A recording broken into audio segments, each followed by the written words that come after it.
Salut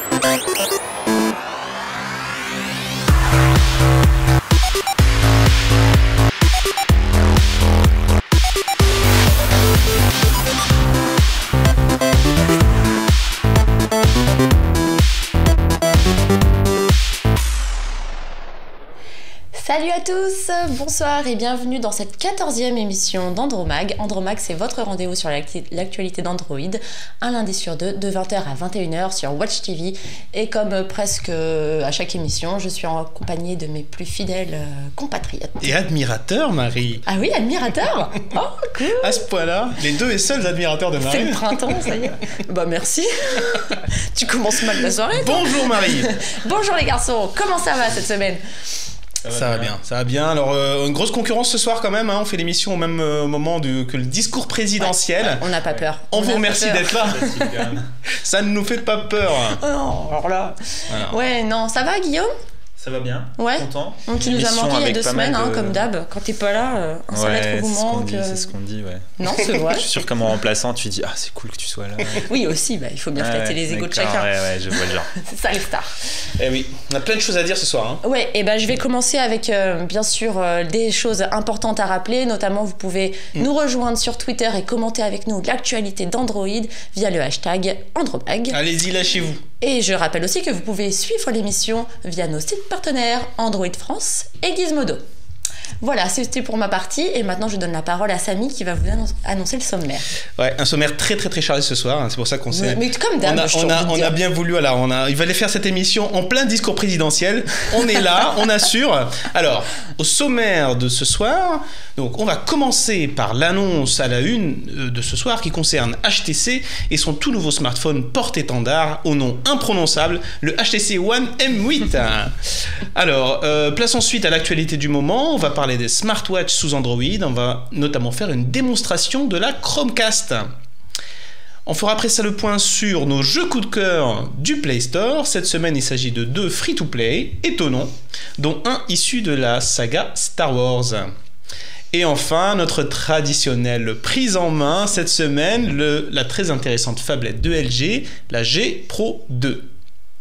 Voilà, un chômage chargé. Ouais, comme d'hab. On commence tout de suite. Allez, à tout de suite.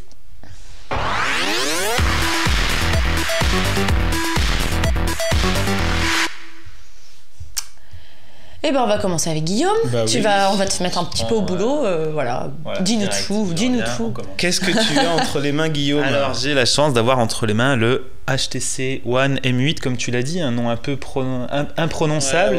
Il succède au HTC One, donc on aurait pu s'attendre à n'importe quel nom, mais pas vraiment rajouter M8 à la fin. Mais bon, bref, c'est pas entre parenthèses. Entre parenthèses M8 dans le nom d'un produit. Le nom officiel a des parenthèses dedans. C'est un peu bizarre, mais voilà.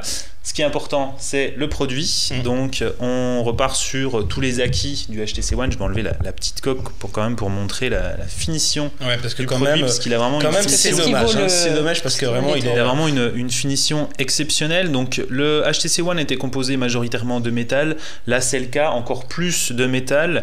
On sent vraiment... Bon, il est assez lourd, il est assez imposant, mais on sent vraiment une qualité. Est-ce que Guillaume, tu peux le montrer à la caméra? Ouais, bien sûr. Donc, voilà le smartphone. Le dos est presque plus intéressant. Le dos est presque plus intéressant, oui, en effet. Que l'avant, parce qu'on a vraiment un arrière en métal. Il est super. Allez, on va le poser sur notre petit plateau là pour la démonstration. Pour voir bien on verra mieux. Donc, le revêtement. On remarque donc du coup ce revêtement métallique et on distingue immédiatement ces 2 capteurs photo. Et en fait, c'est pas vraiment 2 capteurs photo. On a un capteur donc ultra pixel comme sur l'HTC One premier du nom qui n'évolue pas vraiment, qui reste malheureusement à 4 mégapixels. C'est ça. Et juste au-dessus, on a un autre capteur qui en fait permet donc de mesurer la profondeur de champ pour ensuite éditer les photos et changer la position où a été fait le focus. Donc ça, c'est quelque chose d'assez donc on a ici intéressant. Le capteur principal qui lui prend la photo. Voilà. Et on a ici un capteur qui lui ne sert pas à prendre une image en fait en photo, mais il sert à calculer la profondeur de champ. Voilà. On a ici une double flash LED. Voilà. Étudié, comme sur l'iPhone 5S, bon, on cite un peu la concurrence, mais c'est assez inspiré de l'iPhone 5S puisqu'il va éclairer finalement avec plusieurs teintes pour avoir des couleurs plus naturelles. Donc voilà, on va pas avoir un flash qui crame les objets. Oui, c'est ça. Au niveau du reste des caractéristiques, donc on a un écran de 5 pouces, donc un petit peu plus grand que sur le HTC One, en Full HD, un processeur Snapdragon 801 qu'on retrouve sur un peu tous ses concurrents comme le Z2 ou le S5.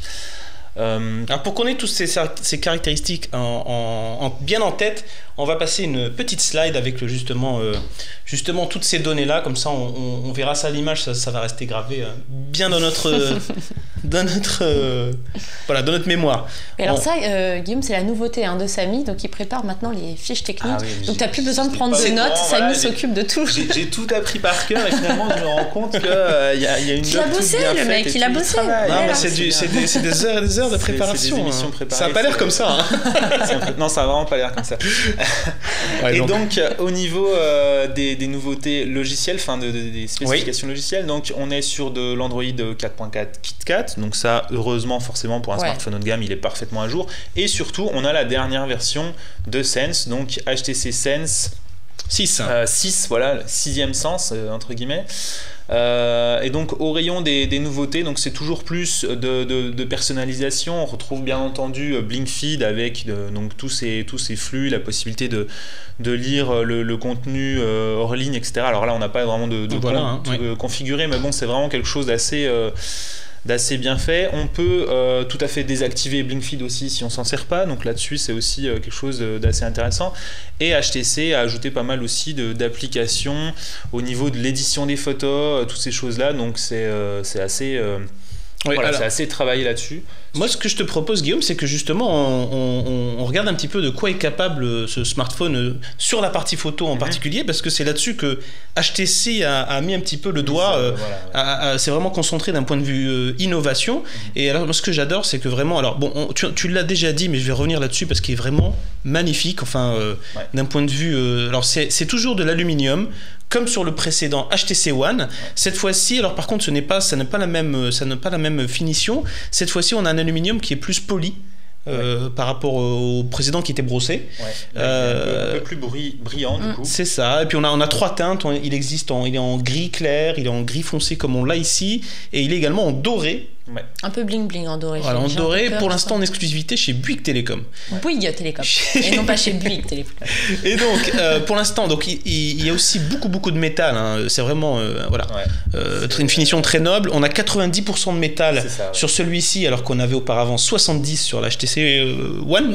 Et on le sent parce qu'il est assez lourd quand même. Alors pour moi, c'est pas vraiment un défaut du moment qu'il respire la qualité comme c'est le cas là. Ça de toute façon, on est sur un 5 pouces. On s'attend pas à un téléphone qui est complètement léger. Il est aussi un tout petit peu encombrant avec les barres, surtout en hauteur en fait, avec les barres latérales qui sont dédiées au son, qui d'ailleurs on n'en a pas encore parlé, a encore été amélioré par rapport au premier HTC One qui faisait déjà très fort. Le Boom Sound donc. C'est vraiment pas mal à ce niveau-là. Et puis bon, on a cette petite barre HTC sous l'écran, on ne sait pas vraiment à quoi elle sert, si tu peux allumer. En fait, alors justement, pour ce qui concerne le fait de l'allumer, tu sais que maintenant ils ont un petit peu adopté le même système que LG. Exactement, et qu'on peut l'allumer en faisant un double tap sur l'écran. Et on peut également l'allumer en slidant comme ça le doigt. On a différentes fonctions de slide sur l'écran qui vont permettre de déverrouiller vers la dernière application ouverte, faire ce genre de choses. C'est ça, on peut le démarrer directement dans BlinkFeed, on peut démarrer... ça dépend le geste qu'on effectue, donc en tout cas on peut le démarrer directement via l'écran.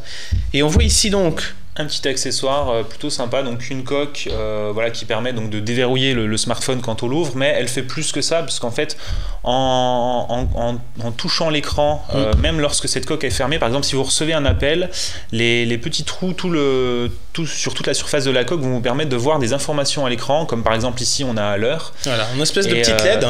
Et si on a un appel entrant, on va voir qui appelle, et juste en slidant vers le bas, on va pouvoir décrocher sans ouvrir la coque et juste porter le téléphone à l'oreille pour décrocher. Donc là-dessus, on a pas mal de fonctions. On peut voir ses notifications, parce que le LG G2 avait une coque similaire qui était un petit peu pénible à manier, on pouvait pas décrocher, on pouvait pas accéder. Mais dans ces téléphones-là qui avaient des coques avec des fenêtres, un système de fenêtres, là on est vraiment sur autre chose. On a une coque qui est complètement fermée, c'est presque magique qu'on puisse interagir avec malgré ça. Ouais, Voilà.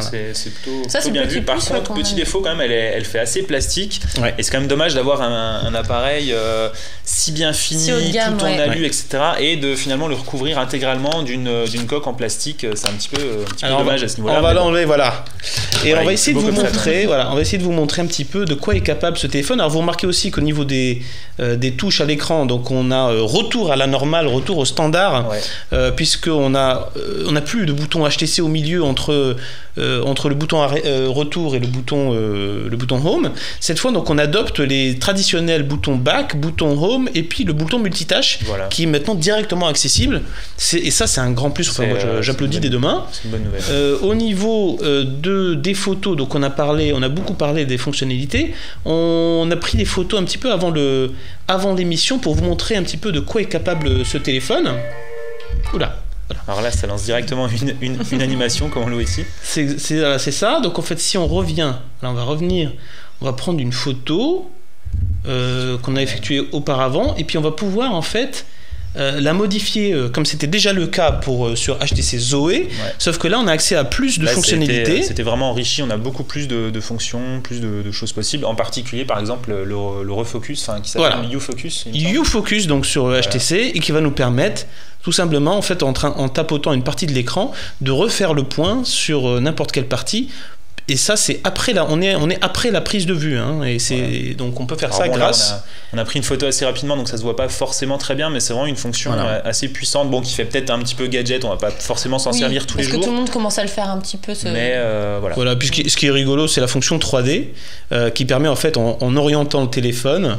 De regarder un petit peu sa photo comme avec un effet de 3D simulé. Hein. Après, c'est vrai que, comme tu le dis, Marie, la fonction de refocus, Samsung et Sony le proposent avec le S5 et le Z2, et LG, c'est vrai. LG aussi, oui. Mais le HTC est le seul à utiliser en fait un deuxième capteur. Donc on se demande un petit peu si c'est vraiment si c'était vraiment très utile, parce qu'au final, sur les autres, ça marche peut-être à peine moins bien, mais globalement, ils le proposent aussi. Et, bon voilà, c'est pas forcément la révolution attendue, ce deuxième capteur, ça aurait peut-être pu, mais pour moi c'est pas vraiment une révolution attendue. Et petit défaut quand même sur ce smartphone, je pense que pas mal de personnes auraient préféré augmenter le nombre de pixels, même si on est d'accord que ultra pixel, ça capte plus de lumière, etc. Mais 4 mégapixels quand même, quand on veut zoomer dans une photo, c'est vraiment limite.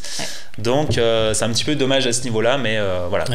Le smartphone reste quand même. Guillaume, tu veux peut-être nous répondre. On nous demande sur Twitter ce qu'on pense de la qualité de l'écran du HTC. Un mot exceptionnel. C'est-à-dire qu'il est lumineux, les couleurs sont fidèles, on a des bons contrastes, donc il s'agit d'un écran Super LCD 3 pour rentrer dans les détails, et il a vraiment un excellent rendu, donc on est, comme on l'a dit, sur du 5 pouces Full HD. Pardon. Qu'est-ce que ça vaut, Guillaume, le LCD 3 par rapport à de l'IPS ? C'est plus lumineux, et les couleurs sont tout aussi fidèles. D'accord. Donc on est au-dessus en gamme. Hein. Ouais. C'est vraiment. On a peu de smartphones qui utilisent le Super LCD 3, mais là, on connaît pas beaucoup cette techno. On a aussi plusieurs variantes. Hein, c'est comme de l'IPS. On a globalement une technologie. Et après, il y a la qualité de la dalle. On peut avoir plusieurs types de. C'est comme un diesel et une essence. On peut avoir plusieurs gammes. Et ben là, c'est pareil. C'est une technologie. Après, on a plein de gammes différentes. Et là, globalement, le rendu est vraiment très très bon pour l'avoir comparé avec la plupart des autres modèles, c'est globalement assez bon. Alors, autre question piège sur Twitter. Note 3 ou M8 Note 3 Je suis un peu vache. C'est pas le même encombrement. Ouais, c'est pas la même chose. C'est pas la même philosophie, de toute façon. C'est pas avec un stylet. Moi, j'adore la finition du M8, clairement. Oui, clairement, ouais. J'adore la surcouche aussi de HTC. Par contre, c'est vrai que niveau autonomie, par exemple, on n'a pas parlé, le HTC One M8 fait à peine mieux que le One, c'est-à-dire que c'est quand même pas exceptionnel, alors que le Note 3 est vraiment bon, il a une bonne autonomie, comme tous les appareils qui ont vraiment un grand écran. Donc il est un peu meilleur là-dessus. Le Note 3 est meilleur, on va dire, niveau photo, parce qu'il a quand même un appareil photo avec plus de pixels, et bon, il n'y a pas que ça qui compte, mais quand même il prend de meilleures photos. Par contre, c'est vrai que le One M8 a quand même beaucoup plus de fonctions, donc on peut refaire du focus, on a Zoé qui va permettre d'animer ses photos, on a pas mal de fonctions de retouche, etc. Donc globalement, c'est pas vraiment le même usage. Après, il y a aussi la finition du Note 3 qui est pas du tout la même. Donc bon, voilà. Alors c'était une question, je vais essayer de le prononcer. C'était une question de Kikuchi Kanzaki, voilà. Mais alors, et on vous remercie. Merci beaucoup de nous suivre et puis d'interagir avec nous à travers Twitter.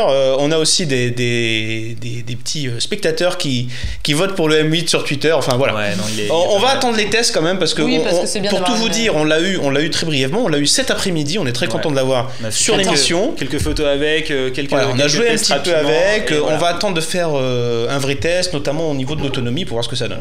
Parce qu'on est batterie 2600. Les premiers retours montrent que c'est à peine mieux que le One. Voilà. D'accord. Ah oui. Par contre, on a un mode d'économie d'énergie extrême qui s'appelle extrême quelque chose comme ça et qui promet de pouvoir même avec 5% de batterie durer 10 heures en recevant ses appels. En fait, on reçoit appels et SMS. Voilà, donc on n'a plus de data. Et forcément, ça aide beaucoup. Quoi. Bon, alors j'aimerais qu'on passe à la suite. Juste un dernier point quand même. 679 €. Il commence à être disponible chez certains revendeurs. Oui. C'est surtout côté opérateur. Les opérateurs ont été privilégiés et sur les revendeurs, donc pour l'acheter en nu, ça viendra un petit peu plus tard. Voilà. La date officielle, c'est début avril. C'est un peu flou. Voilà. Ouais. Et début avril, 679 € nu. Les couleurs gris, acier ou doré qui viendra un petit peu plus tard, comme tu l'as dit, en exclu pour l'instant. C'est pas plus mal. Alors c'est gris acier, c'est une seule couleur. Argent, c'est la deuxième couleur. Et puis on l'a en or chez Bouygues Télécom en exclusivité pour l'instant. Ok. Voilà. Alors on va après cette courte transition, on va passer au reste des news.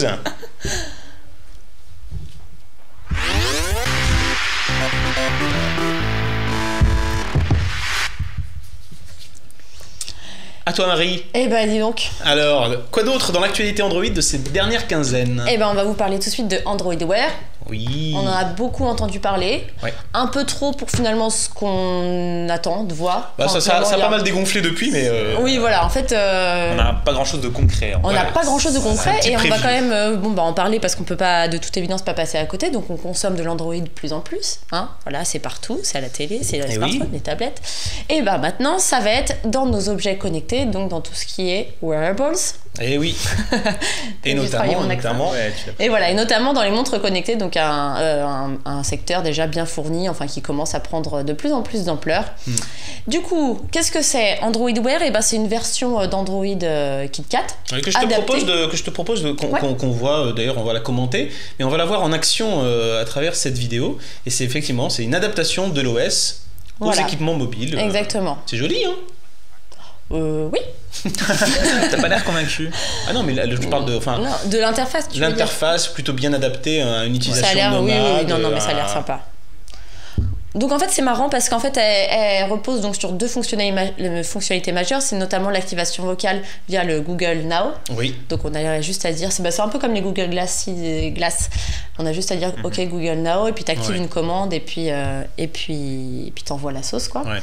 Et puis il y a aussi des informations contextuelles qui arrivent selon ton emplacement, ce que tu fais.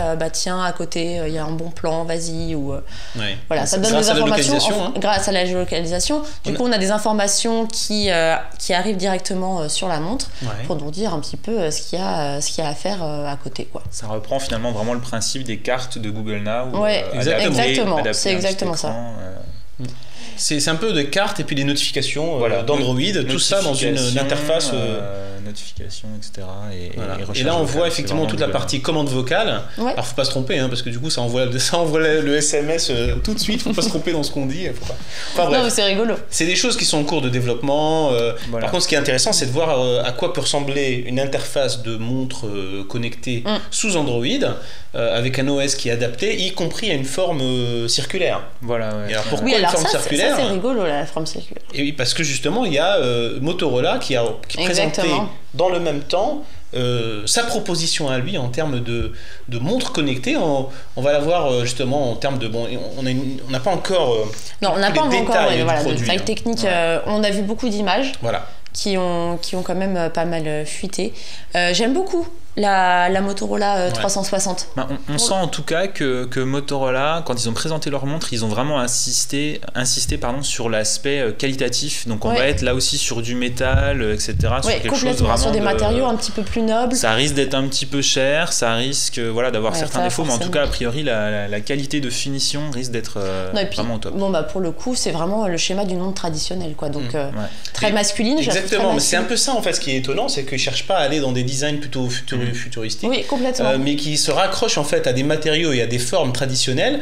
Ce qu'on nous dit dans la vidéo, c'est que dès le départ, on est parti sur une montre avec un cadran rond, circulaire, et puis sur des matériaux du type cuir, du type...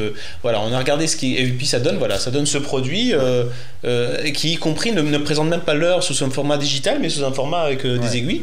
Voilà, on va pouvoir choisir son interface, hein, j'imagine, mais c'est très étonnant. Ça fait quand même très calibre. Alors, il y a du métal, il y a du cuir, il y a du caoutchouc, tu peux choisir ton bracelet, tu peux également personnaliser ta montre, choisir les couleurs, et tu peux également inscrire un petit truc sur la plaque dorsale. D'accord. Enfin, on est vraiment dans un système de personnalisation, un petit peu comme ce que Motorola avait proposé avec le Moto X. Et c'est pour quand ça cet été. D'accord. Il n'y a pas de prix, on n'a pas plus de specs techniques que ça. On aura le temps d'en reparler. Mais ce sera sous Android Wear. Voilà. Bah oui, forcément. Oui. Hein, Motorola, Google, tout ça.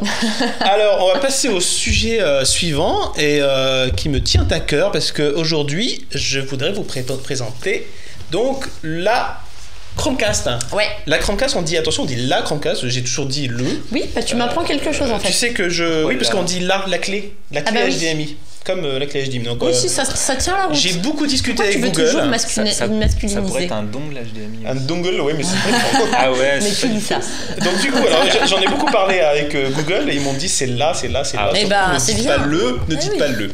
Alors, la Chromecast, alors moi moi j'avais craqué il y a plusieurs mois. Ça fait plusieurs mois que je l'avais acheté aux États-Unis. Toi aussi. Voilà, comme beaucoup de gens, parce que ça marchait, il n'y avait pas du tout c'était pas verrouillé en France.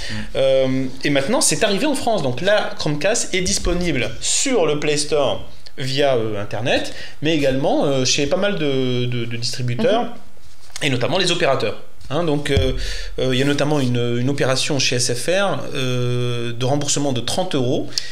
Elle coûte 35 € et avec cette opération, en fait, elle va vous revenir à 5 € chez SFR si vous avez déjà une formule carré rouge. Voilà, c'est pour les abonnés. Hein. Faut foncer alors. Voilà, c'est pour eux. Alors, qu'est-ce qu'il y a dedans? On va faire un petit... c'est plutôt assez basique. Dedans, on va trouver donc la clé en elle-même. Donc, je répète que c'est une clé HDMI qui va s'insérer en fait à l'arrière de votre téléviseur. Voilà, c'est tout petit. Hein. Et par contre, ce n'est pas auto-alimenté. On a donc en fait dans la boîte, on a ici la partie alimentation qu'on a utilisée pour brancher donc une Chromecast sur l'écran qu'il y a derrière moi, et puis on a une petite rallonge HDMI si besoin.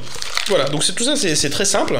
Et comment ça s'utilise? En fait, ça s'utilise donc tout simplement à partir de votre smartphone ou de votre tablette sous Android, vous allez pouvoir diffuser du contenu depuis votre terminal sur un poste de télévision. Hein. Alors, il faut que le tout soit relié à la même borne Wi-Fi.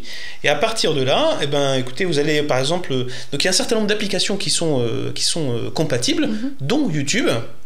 Et... voilà, donc ce qu'on va faire en fait, c'est je vais essayer de vous montrer ça à l'écran. On va aller sur YouTube, j'ai pris une émission au hasard. Hein. La meilleure. Voilà, on appuie sur play et en fait, voilà, le terminal va servir typiquement de télécommande. On va pouvoir lancer n'importe quelle vidéo, on va pouvoir faire une pause, on va pouvoir vraiment augmenter le volume, diminuer le volume. Et puis à partir de là, voilà, donc tout le système repose sur ces applications qui sont compatibles avec le Chromecast. Et en fait, pour bien expliquer, en fait, chaque application qui va être compatible avec le Chromecast, du moment que vous êtes connecté avec votre Chromecast, donc sur le même Wi-Fi, il va y avoir un bouton qui va apparaître. C'est cette en icône haut de qui est là, voilà, qui va vous permettre de partager le contenu. Exactement. Et c'est pareil sur toutes les applications compatibles. Et ce qui est génial, c'est donc on va connecter, on va le montrer sur l'application de musique par exemple. Alors, on va pouvoir en plus on va pouvoir diffuser, continuer à diffuser la vidéo. Voilà, c'est le haut qui est important. Et donc, on va diffuser la vidéo et on va pouvoir faire autre chose avec sa tablette. Complètement autre chose. Alors, je vais vous montrer un autre exemple avec l'application de musique. Voilà, donc je vais sur Google Play Music. Avec l'icône qui est là, je vais pouvoir coupler en fait l'application avec la Chromecast. Je peux en avoir plusieurs dans un domicile. Et voilà, je vais avoir tout de suite sur la télévision le rendu de l'application en question.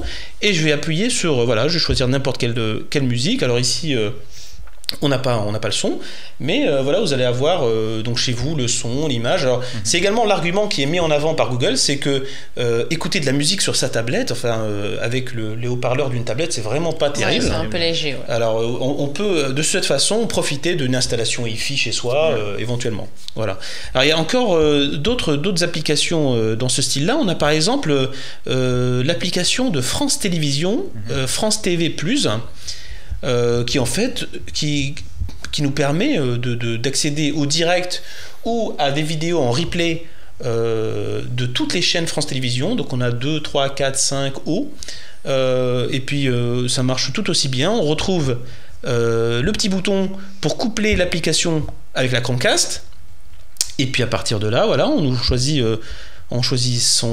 sa chaîne de télé, on va choisir son programme et rouler jeunesse.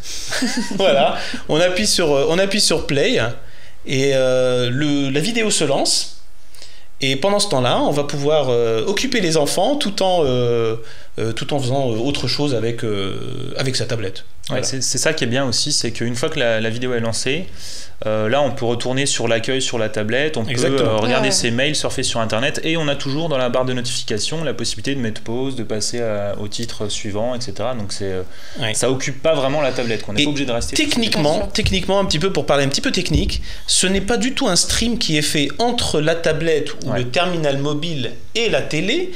C'est simplement la tablette ou effectivement le smartphone qui donne l'ordre à la Chromecast d'aller chercher telle vidéo ou telle musique sur internet, et c'est donc la Chromecast qui va directement obtenir ce contenu, et la tablette ne fait plus rien en fait, il n'y a pas du tout de flux. Donc là, même si tu éteins ta tablette, ça continue de lire. Exactement, on peut partir, on peut aller dans une autre pièce, on peut quitter la couverture Wi-Fi, je dirais, le film va continuer. Voilà. Alors donc, on va arrêter au Mizumi. Hein, non, alors c'est juste pour dire, voilà, c'est vraiment très pratique. Ça a des usages aujourd'hui en plus. Alors Google a publié le SDK de la Chromecast, et ça c'est super important parce que ça veut dire que de plus en plus de développeurs vont l'intégrer dans leurs applications. On va avoir ce petit bouton qui va permettre de diffuser sur la télévision du contenu qui est sur les équipements mobiles. Et j'imagine que sur des jeux, ça va être génial parce qu'on va pouvoir déporter en fait ce jeu sans fil sur un grand écran. Ça commence à arriver de plus en plus, et on a déjà plus de 100 applications qui sont compatibles avec la Chromecast actuellement. Voilà. C'est ce que j'avais demandé, le nom de l'application. Le SDK a été publié il y a quelques jours ou semaines. Ça va très vite. Et déjà, on a plein d'applications disponibles. Alors chacun y va un petit peu de son usage, de son jeu ou lecture de fichiers, et ça commence à être pas mal. Voilà. Et ben voilà, on peut passer à la suite. Je vous ai parlé de la Chromecast, je suis content. Et ma démo n'a même pas planté. Ça va. Et ben on va parler un petit peu déco. Déco ? Ah, déco, d'accord. Déco, décoration. D'accord. On va faire une émission un petit peu de déco. Donc, vous avez parlé de Oli. Vous vous rappelez de Oli? Oui, on se souvient très bien d'Oli. Coup de cœur. C'était avant Noël, je crois qu'on en avait parlé. C'était notre shopping de Noël. Et on vous avait parlé de Oli, donc le succès un petit peu à la... la lampe connectée. La lampe connectée, un succès à la française. Ça, j'aime bien. Exactement. J'aime bien le rappeler parce que quand c'est sympa, faut le dire. Bah oui. Et du coup... on revoit le produit? On revoit le produit en image. Vas-y, tu peux parler, Marie. C'est quoi la grosse nouveauté? Plus le produit. Alors la grosse nouveauté. Je fais quand même un petit rappel. Donc c'est une lampe que vous pouvez personnaliser. Qui en gros éclaire, illumine votre pièce. Vous pouvez créer des ambiances. Elle vous réveille le matin. Enfin, elle est rythmée au son de la musique. D'accord. Et maintenant, donc la grosse mise à jour, c'est que Deezer, Spotify et iTunes fonctionnent également avec cette application. C'est-à-dire que dès que vous lancez une playlist sur l'une de ces trois plateformes, Oli s'active et c'est bien pour faire la teuf. Et ça change tout, hein. Ça change tout, oui. Parce que sincèrement, quand on a effectivement donc la lampe connectée, enfin l'ampoule connectée qui se met au rythme de la musique, la compatibilité avec Spotify et Deezer, c'est énorme. Alors, on en parlait tout à l'heure, mais pour la Moi, je rêve d'une compatibilité de la Chromecast avec du Spotify, par exemple. Ouais. Parce qu'actuellement, imaginez-vous lancer du Spotify sur son équipement mobile pour l'envoyer sur la télé. Actuellement, ce n'est possible que depuis une fenêtre Internet sur Oli. Donc maintenant, c'est natif. Exactement. Donc en fait, on peut lancer sa liste de lecture sur Spotify et avoir l'ambiance sonore, enfin l'ambiance visuelle qui va bien. Je trouve ça un petit peu gadget quand même. Pour le Oli ? Ouais, mais c'est pour des soirées, enfin je sais pas. Oui, pour des soirées. Oui, pour des soirées, oui. Tu viens plus aux soirées, toi ? Je sors plus, moi. Non, je viens plus aux soirées. Non, mais si, c'est sympa. Hein. Non, mais c'est sympa. Mais j'avais adoré la Oli. Le seul truc que je trouvais un petit peu dommage, c'était le fil qu'on voit pas forcément dans la vidéo. Le fil bleu d'alimentation. Ouais. Placé en plein milieu de la lampe, c'est un petit peu dommage. Ouais. Mais en tout cas, c'est quand même un très très beau produit et donc il faut rappeler que l'application Android n'est pas encore disponible, mais qu'elle arrive en avril, au printemps en tout cas, donc ça ne saurait tarder. D'accord. Est-ce que tu te souviens, Marie, alors il y a Spider 172 qui nous demande le prix de la lampe, tu t'en souviens ? Oui, 199 €. Oh là là, quel talent ! Ce n'est même pas dans mes notes. J'ai une mémoire d'éléphant. Bon, impressionné. Super. Alors, tu sais qu'on avait vu la Oli au CES de Las Vegas. Alors, tu l'as vu, moi je l'ai pas vu. Je n'y étais pas. Merci pour le petit rappel. Et c'est vrai que le CES était sous le signe des objets connectés, et la Oli avait eu un joli succès. Un joli succès. Mais je suis pas étonnée. Oui. Hein ? Ouais. À quand une Oli sous Android Wear, non ? Avec les petites notifications. Ouais. Oula, tu vas loin. Hein. Ouais, je sais pas. Non, c'est bien. Pense à tout, Guillaume. Alors, dernière petite news. Un petit peu. Il fallait en parler. Un petit peu barbante, hein, on va pas se cacher. Il fallait en parler. Donc, non, mais alors ça a fait l'effet d'une annonce sur iOS et sur iPad notamment. Donc, Office arrive sur Android également. Voilà. Mais alors il faut continuer. Alors pourquoi pas, hein, c'est sympa. Notamment, je pense que ça ouvre la voie aux utilisations plus professionnelles en fait d'Android en entreprise, hein, Excel. En particulier sur les tablettes, c'est quelque chose d'assez intéressant. On a pas mal de tablettes avec des claviers, des docks claviers. Complètement. Moi, je l'ai installé sur ma tablette parce que c'est vrai que c'est un document Word sur un smartphone. Enfin, c'est pas vraiment c'est pas idéal d'usage. Mais alors, il faut disposer d'un compte Microsoft. Il faut avoir un compte sur Microsoft. Tous les gens qui ont Windows 8 ont déjà, enfin c'est le compte qu'on utilise pour se connecter sur Windows 8 avec le compte Microsoft. C'est ça. Et puis à partir de là, c'est gratuit pour un usage privé. Je trouve ça plutôt pas mal. Par contre, est-ce que tu es en lecture seule ou tu peux aussi modifier les documents ? Alors moi j'ai pu modifier des documents, hein. J'ai fait des tests, on peut modifier les documents. D'accord. Ouais, donc c'est pas mal quand même. Ouais, c'est sympa, c'est plutôt sympa. Et alors faut voir ce que ça va donner vis-à-vis de Google Docs, enfin anciennement Google Docs, de Google Drive, et puis voilà, des outils Google. Voilà ce qu'on pourrait dire sur cette quinzaine d'actualités. Ouais, il y a de quoi faire et maintenant on va passer à la partie préférée des garçons parce que c'est la partie du Play Store et Samy m'a encore sorti des jeux, donc on y va tout de suite.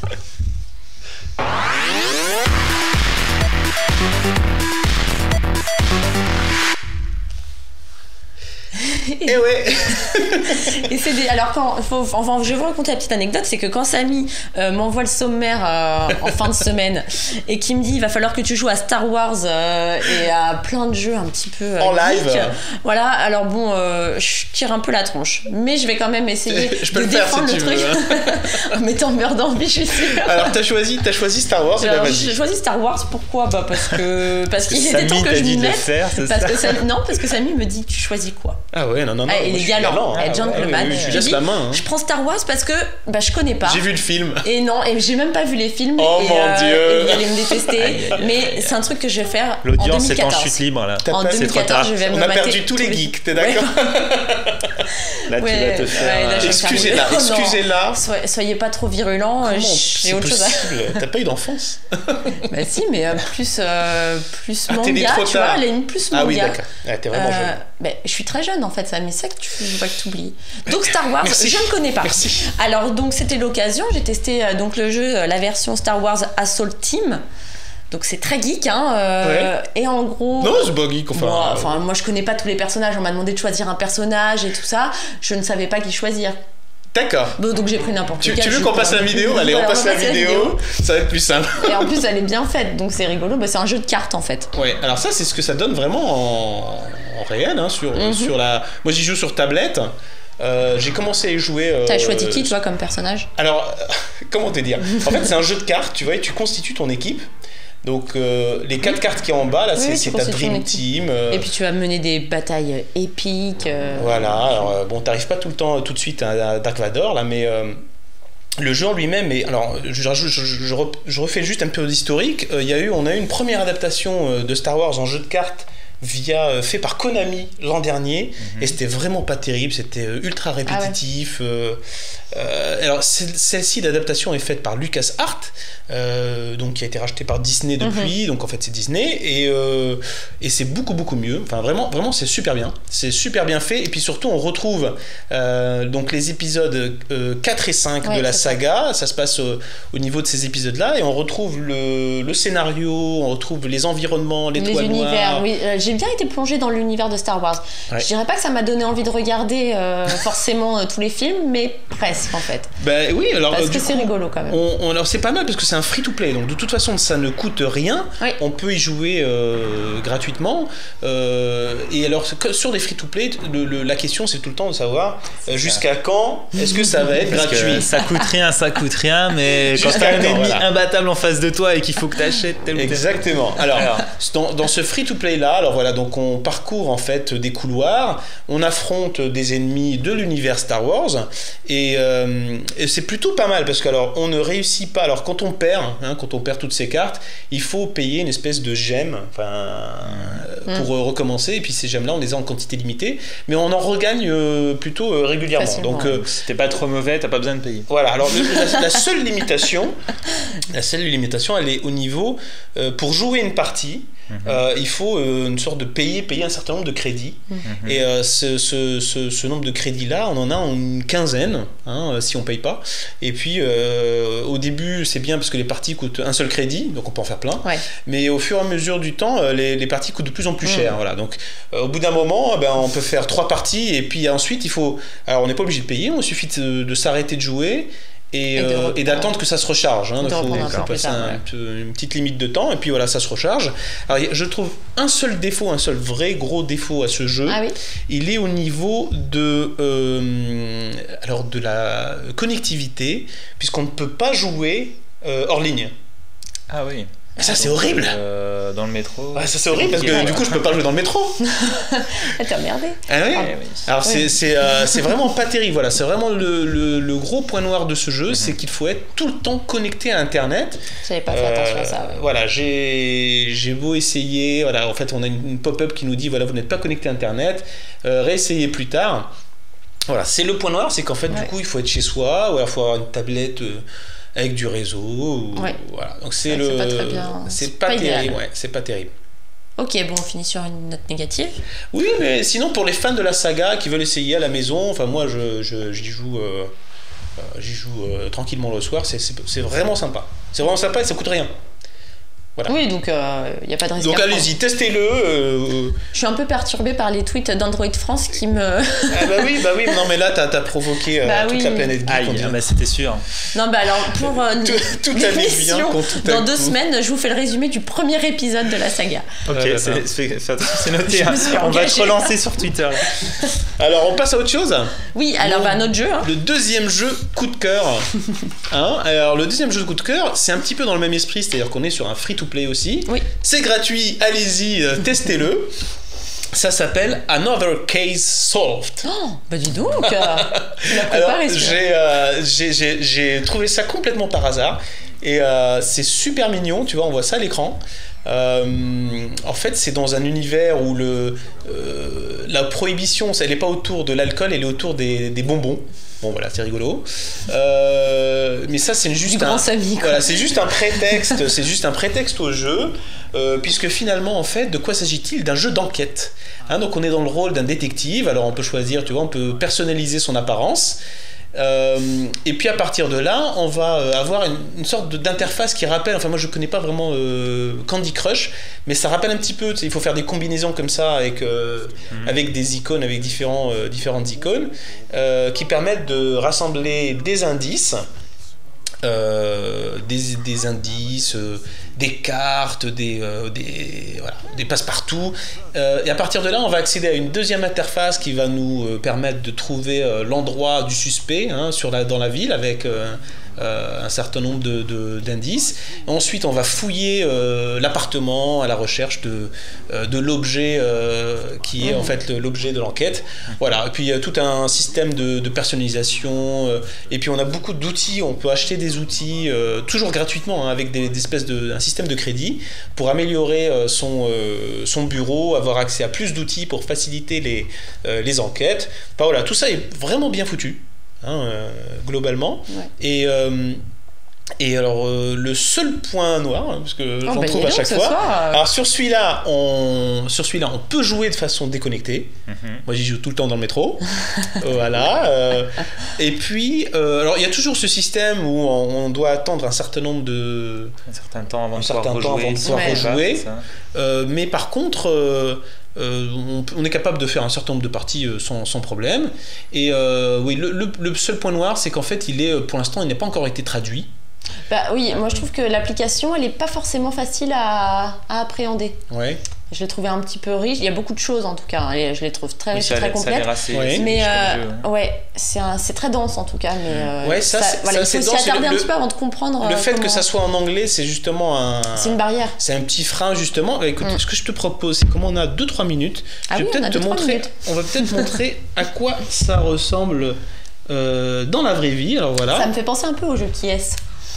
Oui, parce qu'il y a la partie où on doit effectivement deviner, enfin trouver le suspect, qui est vraiment très drôle. Ça j'aime bien. Parce qu'on on choisit la question, est-ce que c'est un homme, une femme, cheveux longs, cheveux courts, etc. Alors voilà. Alors j'ai montré un mode de jeu plutôt basique pour aller vite. Donc on arrive directement dans son bureau. Hop, merci madame. On a accès à un certain nombre d'enquêtes. Voilà, alors on a voilà, toutes ces enquêtes-là. Et puis on va pouvoir... Voilà, c'est pas forcément très... C'est pas forcément très simple, quoi. Non, mais c'est sympa, en fait, c'est scénarisé. C'est comme si c'était un Candy Crush, mais scénarisé avec un scénario autour. Et c'est ça qui est sympa, c'est que bon, voilà, il y a toute une partie où il y a des bonhommes au-dessus, on nous demande de faire des combinaisons. Bon, là, j'y arrive pas. Hop, voilà, on fait des combinaisons avec les indices qui sont à l'écran.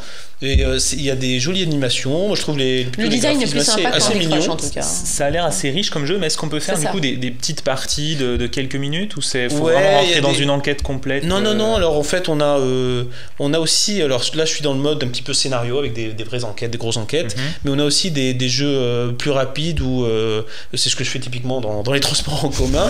Où là, tu as le temps d'en faire 3-4. Enfin, t'en fais une. Ça dure 5 minutes, quoi. Voilà. Ouais. Voilà, c'était Another Case Solved. Eh ben, il nous l'a refait. On n'en parle pas beaucoup parce qu'il y a Noisette qui a refait, ton accent. Apparemment, d'accord. Ton accent vaut les tours. Donc je pense qu'ils seront contents que tu... écoutez, tu peux péter l'audience. Another Case Solved. En français, c'est Another Case Solved. Si vous voulez chercher sur le Play Store, faut pas déconner. Tu dis mieux ça que Bouygues. Bah tu vois. À chaque fois qu'il y a un actu Bouygues, je suis fait pour être un anglophone. Ça m'écoute. C'est sympa. Bon, bah voilà ce qu'on pouvait dire un petit peu sur les trouvailles du Play Store. Oui, allez, on continue avec la prise en main. La prise en main du LG G Pro 2. À tout de suite.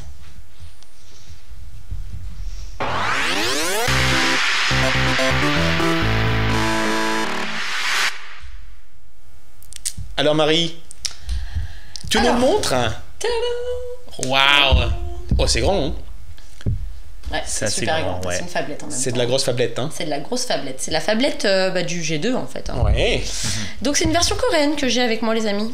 Car je suis super Corée, copine comme ça, avec la semaine dernière. Juste pour le G2. Non, mais parce que. T'as vu, ça tombe bien parce que j'ai mis une photo à l'écran et c'est aussi une version coréenne. Voilà. Tu vois. Mais en même temps, viendra ou viendra pas en France. On sait pas encore. Ah bon, à ce point-là? Ah ouais. Bah, enfin bon, on pense qu'il viendra, mais On n'a pas de date. On n'a pas de date officielle. On n'a pas de date officielle. D'accord. Je trouve que ça commence un petit peu à tarder. On n'a toujours pas plus d'infos. Je trouve ça un petit peu louche. Oui, parce qu'ils avaient annoncé avril 2014, donc c'est vrai que là, on devrait plutôt avoir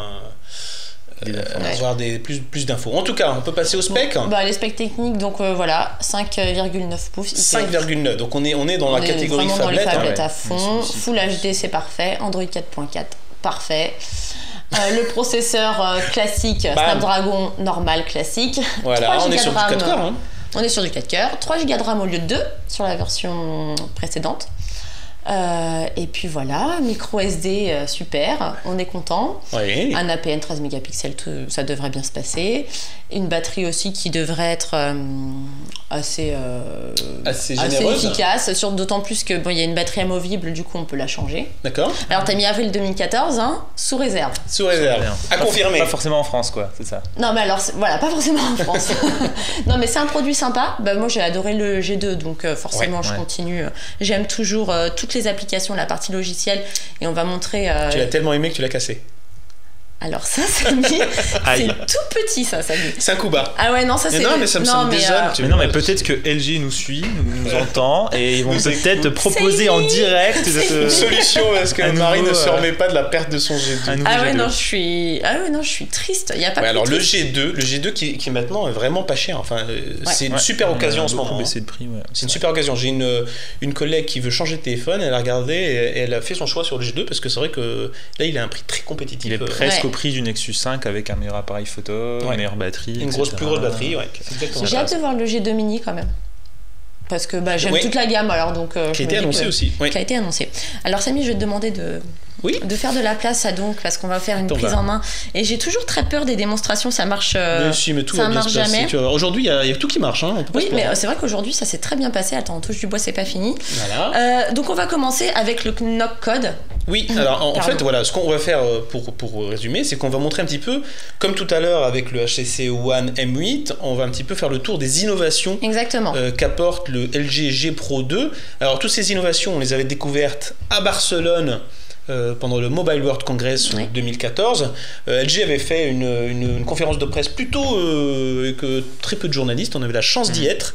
Et puis voilà, on l'a maintenant entre les mains, on est très content de l'avoir et on va vous montrer ça un petit peu in real life, comme on dit. Alors pareil, comme sur le G2, ce que j'adore c'est le knock-on, donc ça s'allume, ça s'éteint, juste en tapotant sur l'écran. Ça on aimait bien, on l'a vu sur le HTC maintenant. Donc je pense que c'est quelque chose qui fonctionne plutôt bien. Les boutons à l'arrière, super ergonomiques, faciles à manipuler. Comme sur le G2 aussi, et comme sur le G-Flex. Et sur le G-Flex. Et comme sur le G-Flex. D'ailleurs, ce qu'a annoncé LG, c'est que les fonctionnalités knock-on, etc., allaient être étendues à toute la gamme 2014. Bah oui, mais c'est très bien. Les téléphones, même les téléphones les plus entrée de gamme à moins de 100 € bénéficient. Exactement. Toute la gamme 2014, quel que soit le téléphone. C'est pas mal. Et ça, il faut dire, mais c'est ultra addictif. Enfin, moi qui ai eu le G-Flex pendant quelques semaines, c'est vrai qu'on a le réflexe de tapoter l'écran au lieu d'aller chercher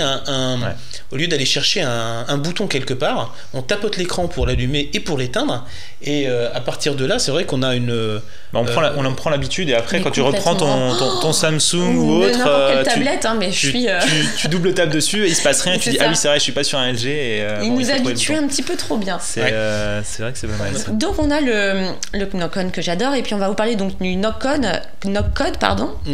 donc qui consiste à avoir un écran très sécurisé, voilà. Donc en fait, on va dans les paramétrages, dans l'écran, on fait écran de verrouillage, ou pas, Pourquoi on fait écran d'accueil, autant pour moi, ou pas, toujours pas. Mais c'est où? Touche tactile. Voilà. Et puis donc là on a la fonctionnalité knock-code. Donc on a pas mal, d'accord. Donc voilà, donc là maintenant on choisit ces cases, c'est vraiment personnalisable, on peut mettre jusqu'à 8 tapes. Alors est-ce qu'on peut définir juste le knock-code avant de montrer ça? En fait, le knock-on de tout à l'heure, ça consiste simplement à allumer l'écran, à faire sortir le téléphone de veille, alors que le knock-code, lui, fusionne le fait d'allumer l'écran et le fait de taper un mot de passe de sécurité. Voilà, on connaît le schéma. Donc avant, sur le LG G2, il fallait donc double tape sur l'écran et ensuite dessiner son schéma. Exactement, pour à la protéger Android. au niveau de sécurité. Voilà, à l'Android. Et là, en fait, c'est une fusion des deux. On va taper à différents endroits de l'écran, donc écran éteint. Donc il faut se rappeler quand on a défini son truc, par exemple en haut à gauche, 2 fois en haut à gauche, 1 fois en bas à droite. Exactement. Et donc c'est ça que tu pouvais Et dire. ça On pouvait sert mettre de- jusqu'à 8 tapes à différentes. différents endroits. Et donc là, l'écran à la fois s'allume et se déverrouille. Et se déverrouille. On a tout à la fois. Alors là, on C'est va... super. Alors On donc, peut regarder. on va faire 1, 2, 3, 4, 5, 6. Ok. D'accord. Vous avez compris? Je reconfirme. Oui, parce que moi j'ai 1, tout 2, oublié. 3, 4, 5, 6. Ok. Ok. C'est simple. Jusqu'ici. Je tout va bien. confirme. Entraîne-nous au pin de sauvegarde. Ouais, Oui. 0000. Non, je vais mettre mon code de carte bleue. Attention, sécurité. Voilà. Vous pouvez me braquer. Et Ok. puis, Là, et si on voilà. l'éteint. Ok. Voilà. Ok. Je te fais la petite démo. Allez, c'est parti. 1, 2, 3, 4, 5, 6. Oh là Ah là. ouais, pas mal. Première démonstration qui marche sur Watchpoint. Alors attends, parce que je pense que tu peux aussi le faire sur une toute petite partie de l'écran. Ouais. Tu sais, Allez. on n'est pas obligé de faire un geste vraiment ample. On peut le faire tout simplement comme ça. Et T'as appuyé une fois de trop. ah d'accord. Attends, c'est ça non? Ah non, d'accord. t'as double tapé. Là, ça devrait marcher, non? Bon, Samy. Samy est mauvais. Ah ouais. Voilà. Il ne répond qu'à moi. Que C'est veux-tu? compatible. Non mais avec parce ses qu'en doigts. plus ça fait lecteur d'empreintes. C'est magique. Et donc là, voilà, il est réveillé du mode veille et en plus, il est déverrouillé. Ok. Donc, gain On de a temps. compris le principe et ça va être étendu à toute la gamme LG Ouais, 2014. Exactement. C'est super. Et c'est ça la nouveauté, hein, parce que le Knock-On Ouais, il ouais, existait déjà en Ah oui, 2013. oui. Non, mais on le rappelle parce qu'on l'aime bien, mais D'accord. la nouveauté, c'est le Knock Code. Bon, super. Voilà, on y en a d'autres. Oui, alors il y a tout ce qui est photo également. Hein. Oui. Alors ce qui est photo, ça concerne effectivement les différents modes de prise de vue. On l'a déjà fait sur une photo précédente. Hop, voilà. Mais alors en fait, ça va consister en fait à choisir le mode. Hein, on a comme d'habitude un petit peu le bouton mode et là vraiment il y a à boire et à manger. Hein. Oui, il y a un panel d'applications. On a des améliorations des portraits. On a alors et ce mode-là qui s'appelle la mise au point manuelle et qui consiste en fait à faire du Magique. refocus, Voilà, ouais. comme tout à l'heure, comme on l'a vu sur l'HTC. Comme ça existe aussi chez Samsung et chez nos copains de Sony également. Alors on a fait une photo précédemment et on va ah oui alors c'est pas tout à fait comme ça. Alors je vais prendre une photo pour l'exemple. Je vais me placer sur le mode hop mise au point manuel et puis je vais prendre une photo Toujours moi. de Enfin, Marie. je- Ah tiens voilà Je hop vais plus tends-moi faire. ce petit bug droid. Ça, c'est un direct, ça. Je suis bien? Hop, voilà. Alors la grosse différence, par rapport à HTC, c'est que l'appareil, on l'a bien vu, a besoin de prendre plusieurs clichés et avec différentes distances focales pour rentrer dans le détail technique, ce qui va nous donner en fait cette photo composée et on va pouvoir se balader avec cette petite barre latérale sur les différentes photos qui ont été prises et puis choisir celle où on a en fait la mise au point qui nous plaît plus. Alors c'est la différence par rapport au HTC de tout à l'heure qui lui avec ses 2 capteurs est capable de faire ça avec un seul cliché. Ouais. Voilà, c'est la différence. Mais c'est le mode, voilà, c'est le Ça mode. marche plutôt. La seule différence, c'est qu'il faut moins bouger en fait. Voilà, HTC alors, va le faire plus exactement. rapidement, donc si le sujet ou si le photographe bouge un peu, c'est moins grave, alors que là, il va falloir quand même être un peu plus Voilà, mobile, quoi. le HTC est plus permissif en fait sur cet aspect-là de la photo. Ici, dans ce cas-là, c'est vrai que si on bouge, ça marche beaucoup moins bien. Mais là, on pourra zoomer grâce à son appareil photo de 13 mégapixels. Exactement. Voilà, on n'a pas le même objectif. Voilà. Donc ça, c'était le Magic Focus. Voilà, alors après on a une autre petite nouveauté que moi j'aime bien parce que j'ai pas forcément des grandes mains comme vous les hommes. Oui. Et donc ça s'appelle le mode Mini View qui consiste à réduire donc la fenêtre de l'écran juste avec un swipe vers la droite, pardon, voilà. Si vous êtes droitier et que vous utilisez votre Oh, smartphone. attends, j'ai pas vu. seulement. Attends, tu peux le refaire? Mais il faut regarder. Je regardais. Regarde Samy, enfin, quand même. Je regardais ailleurs. Je regardais ailleurs. Alors regarde mais- mon swipe. Non, alors parce ça, qu'il y a une noisette 18 qui se fout de moi. Alors, on se moque de moi sur Twitter, on dit que je fais une drôle de tête quand je prends des photos. Oh non. Bon, la prochaine fois, tu prendras un Tac. selfie comme ça quand tu prends une photo. Je sais pas que tu prendras. Voilà.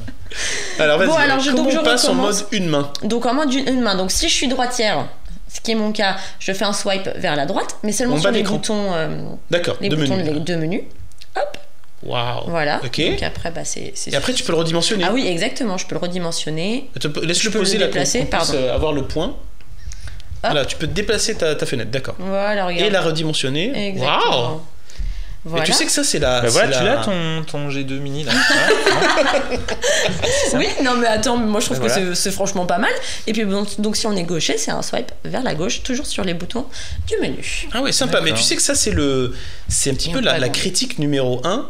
Des phablettes. surtout chez les filles, Ouais. qui disent non, mais c'est trop grand, j'arriverai jamais à utiliser un téléphone comme ça, et souvent aussi chez les filles qui ont des iPhones. Je suis pas en train de troller, mais c'est juste qu'elles sont habituées à un écran qui est beaucoup Ouais. plus petit, Bah qui oui, fait bien 3 sûr. pouces et demi ou Force. 4 pouces grand max. Et là, en fait, ce qu'on est en train de dire, c'est que quand on prend son LG G Pro 2 dans la rue et qu'on veut taper un texto, C'est beaucoup. avec une main, Mm. et ben on C'est peut beaucoup passer plus dans simple. ce mode-là. Et donc là, le téléphone, il est complètement Et utilisable. donc là, du coup, ça marche Exactement. sur toutes les applications. C'est vraiment tout qui est Complètement. redimensionné. Ouais. Hein, si on prend un exemple, là, si on va dans les messages, ouais, donc apparemment. Et puis je t'invite Tout à écrire s'adapte, en fait. Oula. en coréen. D'accord. Voilà. Bah voilà, il suffit de demander.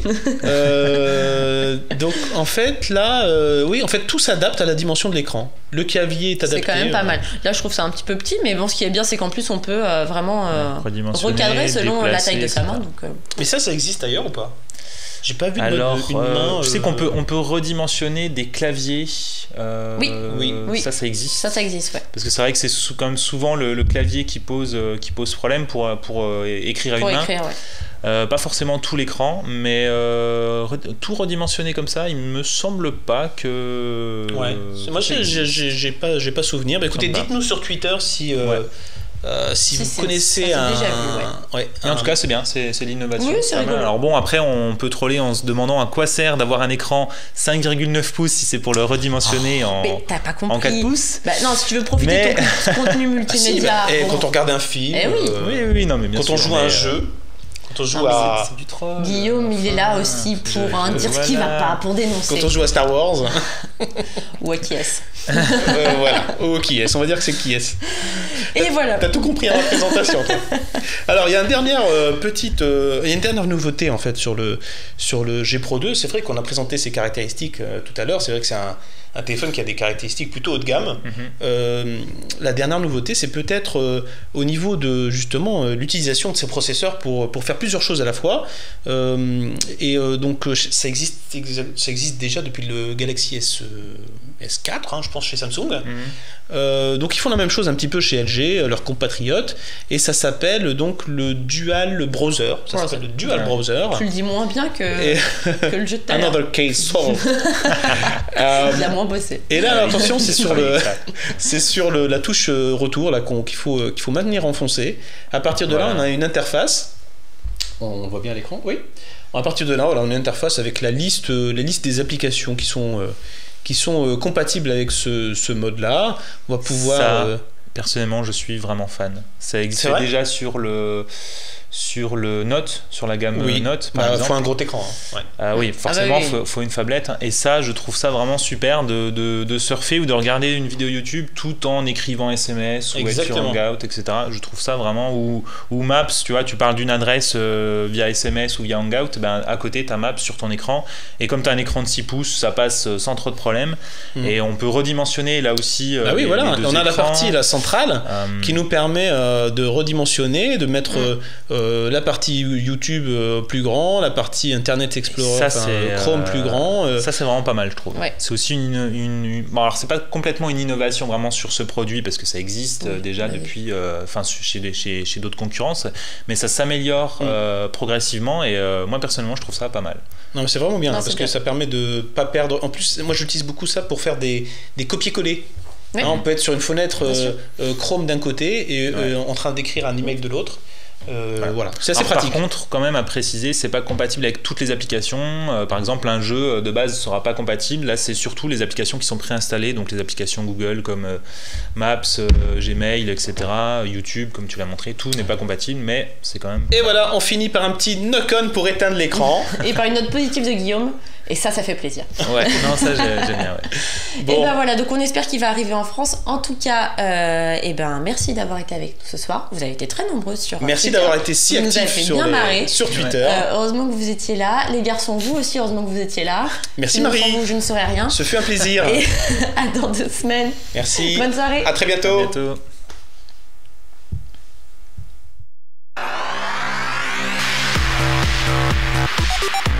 We'll be right back.